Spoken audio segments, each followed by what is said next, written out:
Ja, velkommen til premieutdeling på Fotografiets dag, juriert utstilling.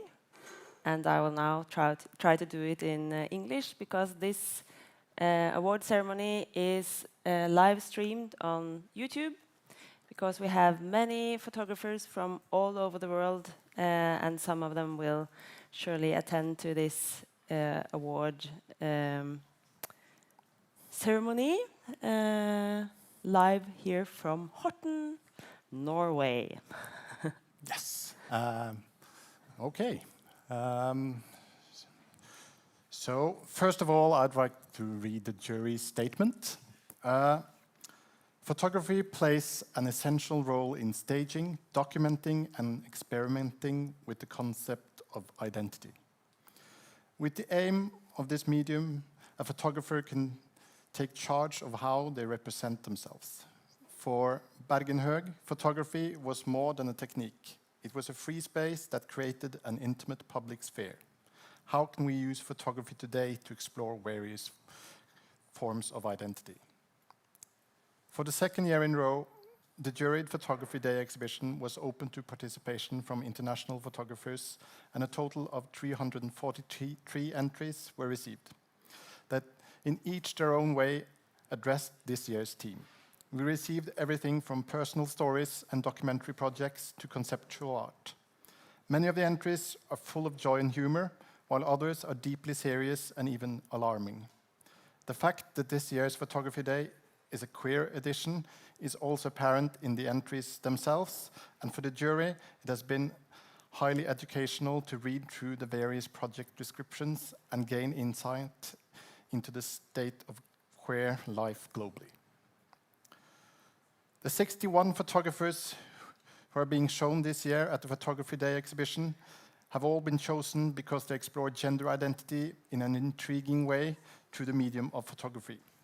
In addition, these photographers display an originality that sets them apart and that works well in as a standalone piece. The fact that more photographers were selected for the exhibition than is customary says a good deal about the quality of this year's entries. It feels entirely right that the juried exhibition has been expanded this year and that some of the entries have been afforded additional space in the exhibition. And now we'll read the names of the photographers. Andreas Strand Renberg, Norway. Andres Perez, Colombia. Anya Miroshenko, Russia. Arafat bin Siraji, Bangladesh. Ariane Clément, Canada. Oban Bartom Martinez, the Netherlands. Audrey Gillespie, Great Britain. Boy Hugo, Great Britain. Bradley Secker, Turkey. Carol Rahal, Brazil. Christian Frias Gotia, Bolivia, who was supposed to be here today but couldn't go anyway, so a special shout out to him. Daniel Keyes, Great Britain.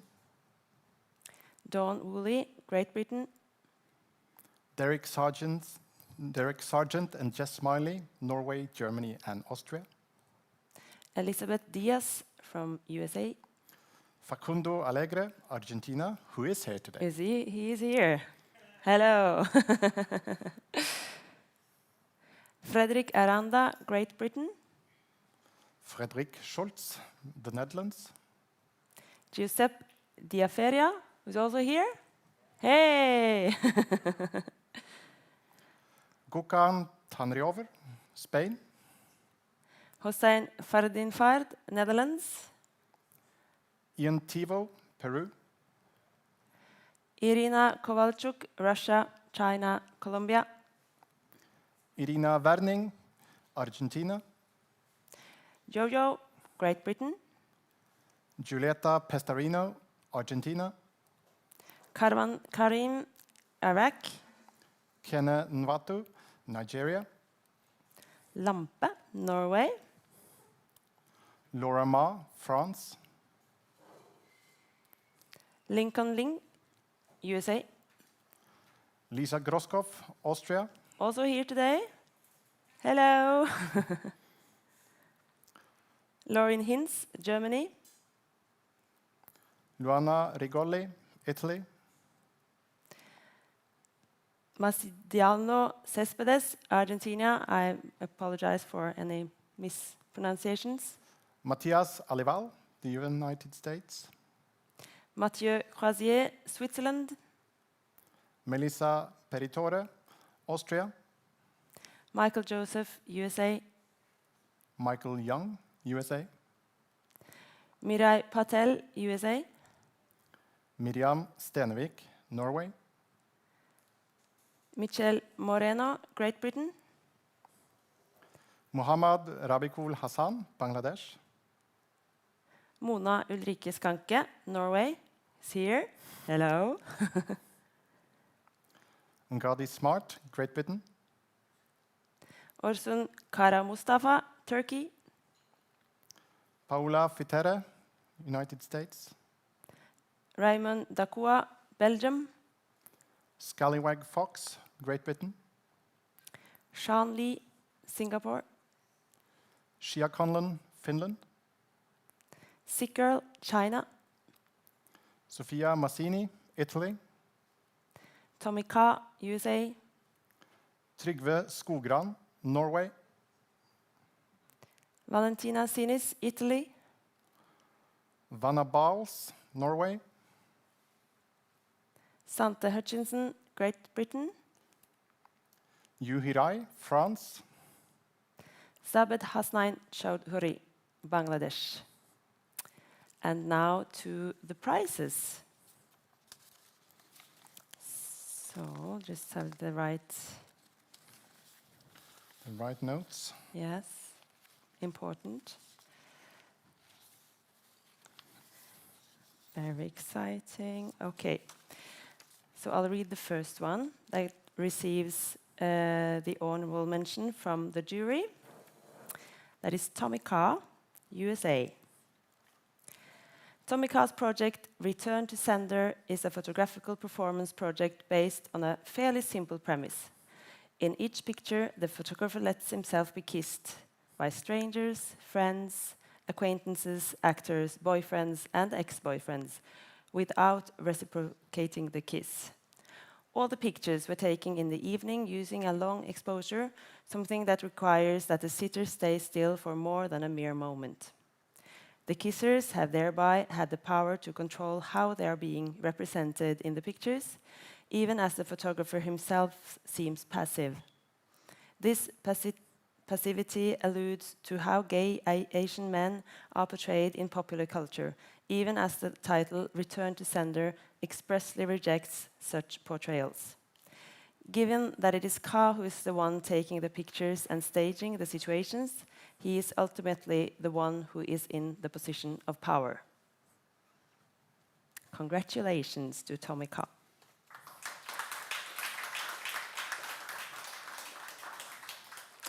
And the next one.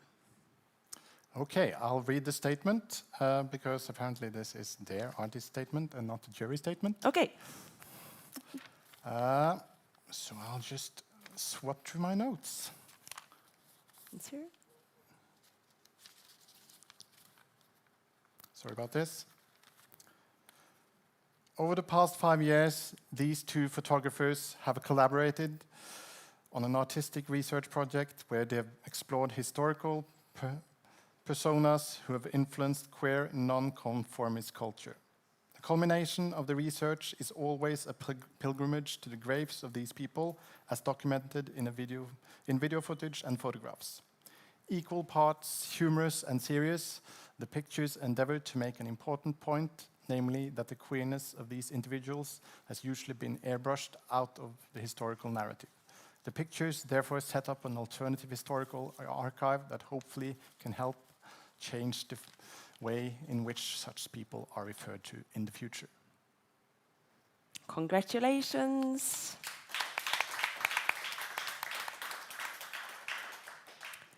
And then we have even more honorable mentions. The next one is Mona Ulrike Skanke, who is present with her series Not the Best, but Still Good. The project manages to capture the essence of being a young photography student in search of meaning.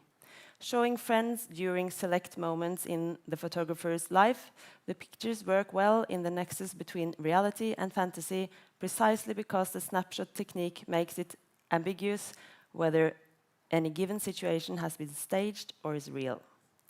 The photographer herself says that the pictures largely deal with her own melancholy, even as they convey a burning desire for freedom. So, congratulations. Would you like to come up?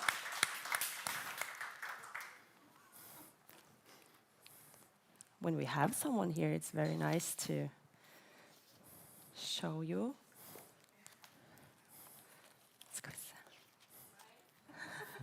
Would you like to say something? I have a... I mean, it's better than a dance. Isn't it? Is it? I don't know what to say, so maybe I'll just dance instead. Yeah. That's a good idea. I mean, Thank you. what do you want to know? Yeah, how does it feel? I mean, it's nice being mentioned. I don't like putting too many words into this because I don't really photograph into one topic. I actually went to the same school as the portfolio winners that were here before. So we did have to have a topic, but my teacher told me to just photograph my life, and I did. And yeah, I don't actually want to say more because No, I like the freedom of just documenting my life, and that's about it. it's perfect. Thank you. This is your proof. Gratulerer. Well, gratulerer. And you'll also get a gift card. I'll give it to you afterward from foto.no. Next honorable mention is Laureen Hintz from the US. The project is titled The Muse. Executed in a pleasant and delicate fashion, the series alludes to classical painting, both in its poses and its pictorial expression, without ever becoming trite. The key aspect of these pictures is the way they blur the model's gender identity, even as the painterly style makes the photos corporal and vulnerable. Congratulations.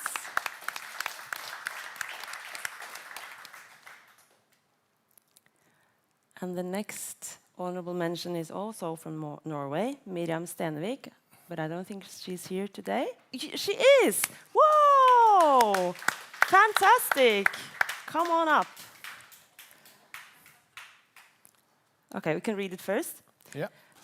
Berlin is a place where most things are loud, and the city is commonly seen as an oasis where people can be themselves.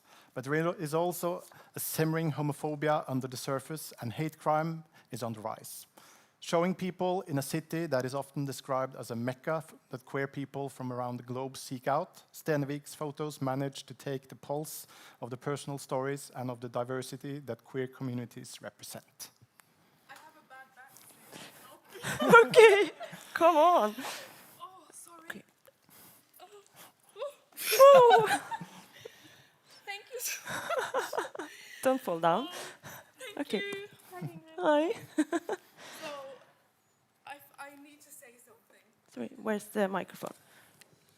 There it is. Short, promise. Thank you so much. The reason I'm getting really emotional is that since working on this project and seeing all of your projects, and this being the year of the queer, and speaking to all of these people I've photographed, not just in Berlin, but several other big cities, there's so much work left to do. And even in Norway, a fairly, I think we're the best world to live in for the 9th consecutive year in a row, according to the UN.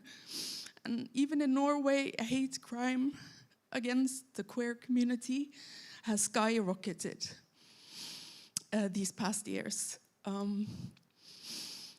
and that's not good.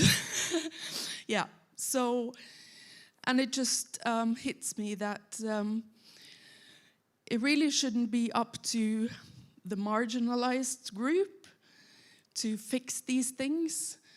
They really, we, the allies, and yeah, it's our responsibility, be it in Norway or Berlin or Tel Aviv or whatever. Yeah, thank you. Thank you so much. That was a perfect speech. Can we say, can get her down again. This stage. Bare koselig. Well, thanks for the beautiful speech. Important words. Okay, so the next of the honorable mentions is Laura Ma from France with her project Goldie Sushi. Laura Ma's pictures evidence a hybrid style and seem to be full of contradictions. This is a good thing because it does not seem to be a coincidence at all. Although they are traditional and relate to art history, they undoubtedly also belong to a digital era. They seem upon first glance to be commercial photographs, but upon closer look, their vulnerability and insecurity open up for reflecting on how difficult it is to relate your own identity in a society on the edge of a social, cultural, and environmental crisis. So, congratulations.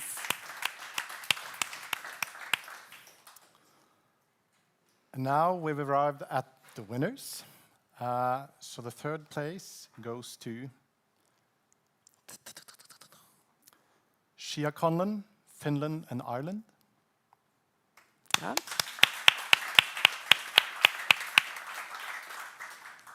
The third place goes to a highly personal entry.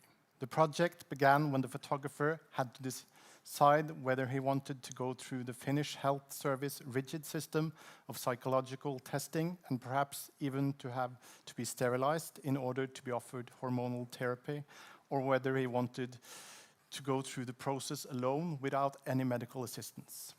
Ultimately, he chose to embark on this personal journey of transformation outside of the health service. Conlon began to document the process because it was important to create a photographical representation that shows how trans people are frequently forced to make gut-wrenching decisions because the laws make it difficult to receive help. This intimate and vulnerable entry chooses to show the private, quiet moments among Conlon's friends rather than spotlighting the dramatic events along the way.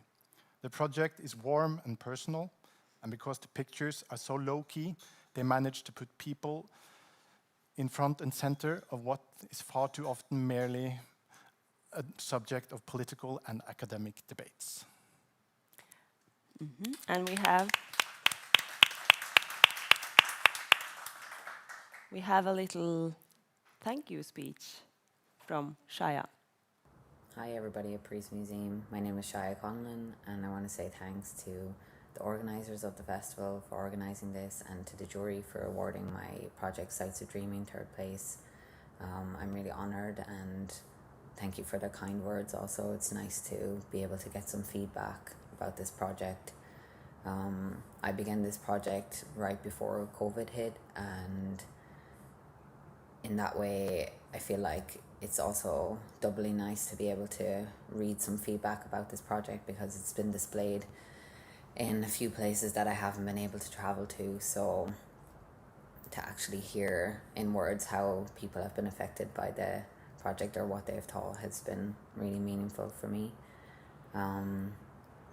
I began this project when I made the decision to undergo my own hormonal replacement therapy outside of the Finnish healthcare system. The system here has been declared by the UN as inhumane and against human rights. They still require trans people to sterilize themselves in order to access having their gender marker changed on their passport, and sometimes also hormones. It also requires you to go through 2 years of psychological testing in order to be diagnosed as trans. And then you can then access gender affirming healthcare such as surgeries or hormones, but yeah, you have to go through quite a lengthy process. And I made this project because I also feel like a lot of trans representation is focused on our transitions, and yeah, this project is about transitioning, but I didn't want to kind of like emphasize the surgeries or like the gory details of the surgeries or the traumatic aspect of like being questioned or having to go through those processes in order to access care, or even the trauma that comes also from like having to access your own options or create your own options outside of this healthcare. So I made this project because I wanted to document the moments that kind of got me through and bring me joy, which is like connecting with other people who are also in my community, and the way that the community shows up for each other through care. So the project was kind of, yeah, documenting these more domestic moments at home, moments after surgery when you're just lounging around, watching TV, making food. It's kind of like, I've kind of been thinking the past 2 months also that it is kind of like a family portrait in a way. So yeah, thank you so much for awarding this work third place. I really appreciate it. Thank you, Shaya, for sharing with us. And then, second placing. Second place goes to Julieta Pestarino from Argentina, with her series Portrait of an Identified Person. Traditionally, portrait photography has been an indicator of status, something that entails that photo sessions in the past were in themselves a type of staging.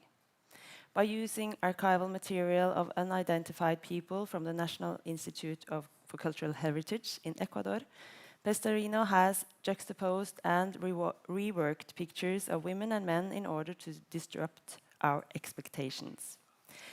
In one way, reducing people in this way is a drastic act. At the same time, the people in the pictures have already been anonymized by history. By giving the unidentified women the faces of men, the pictures explore how women and men have been represented throughout the history of photography. But they also make us think about how entrenched the ideas of gender roles still are in us.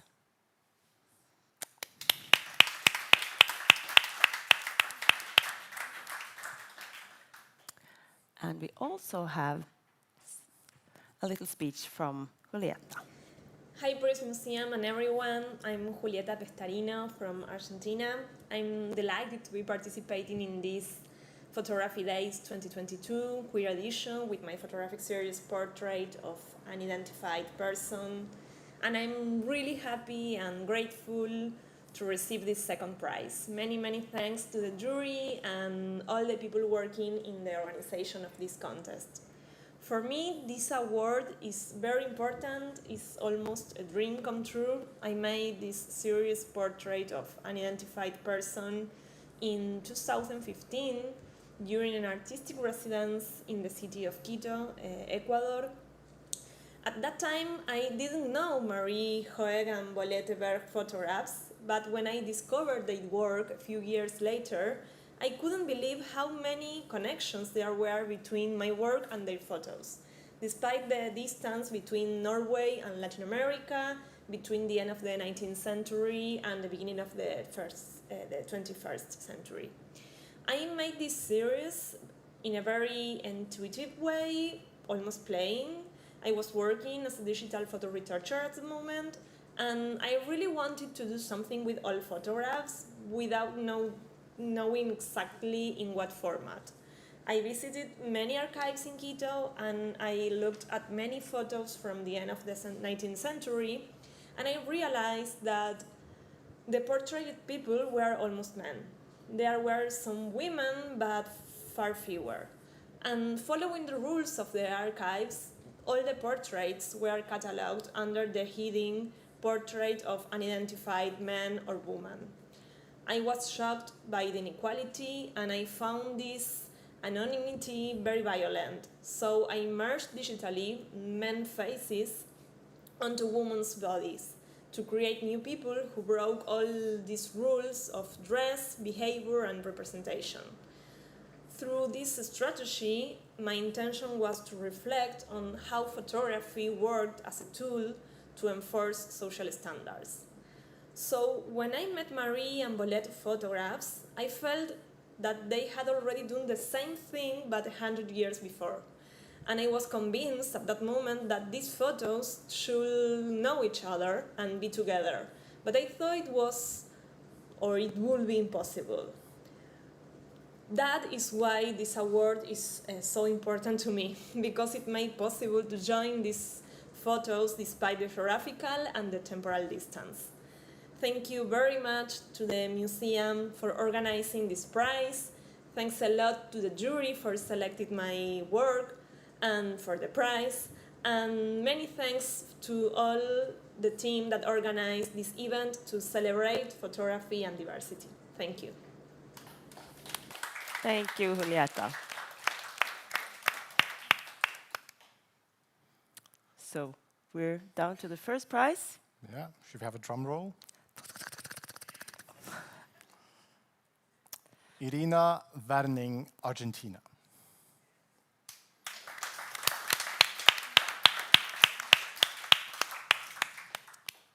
The winning entry addresses the performative aspect and the theme of queerness in a colorful and amusing way without losing the serious undertones. The pictures have a documentary look but are clearly staged. This gives them a dual layer of performativity by virtue of the main person performing both in front of the camera and in front of a crowd in her hometown after going back there as a new version of themselves. In the project description, the photographer asks why exactly is it that trans people are usually photographed inside private rooms.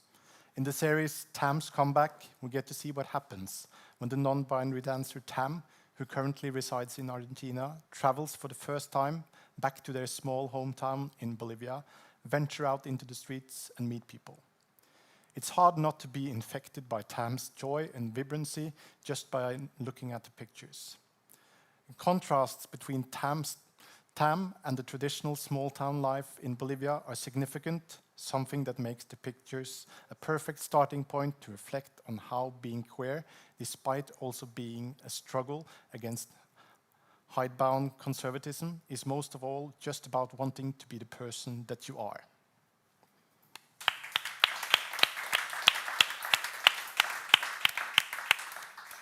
And now we also get to meet Irina. Hi everyone, this is Irina Werning from Argentina. I'm super excited and happy to be receiving this award today. This is a very special project to me because it's a project that I started out of curiosity to understand different ways of perceiving gender. As I get older, I believe more and more that it's very interesting to me, and I think it's very important for all of us and the world in general to try to learn from the younger generations, especially about diversity and tolerance. I want to give a big thank you to Tam. Tam is the person in these pictures. I approached Tam to understand what it means to be non-binary, and it was very interesting for me to learn that non-binary is a term that is like a huge umbrella, and underneath that umbrella there are human beings, and human beings are all different. So there's not one way of being non-binary or one way of being, whatever term we choose to label or to identify someone. Like human beings, we're all different. So this project opened my eyes, and also it was lots of fun, which is always important in photography. So thank you very much, and I hope you enjoy my pictures. Thank you, Irina. So we would like to say a big thank you to everyone who sent their pictures to this juried exhibition, and also to the ones that showed up here today.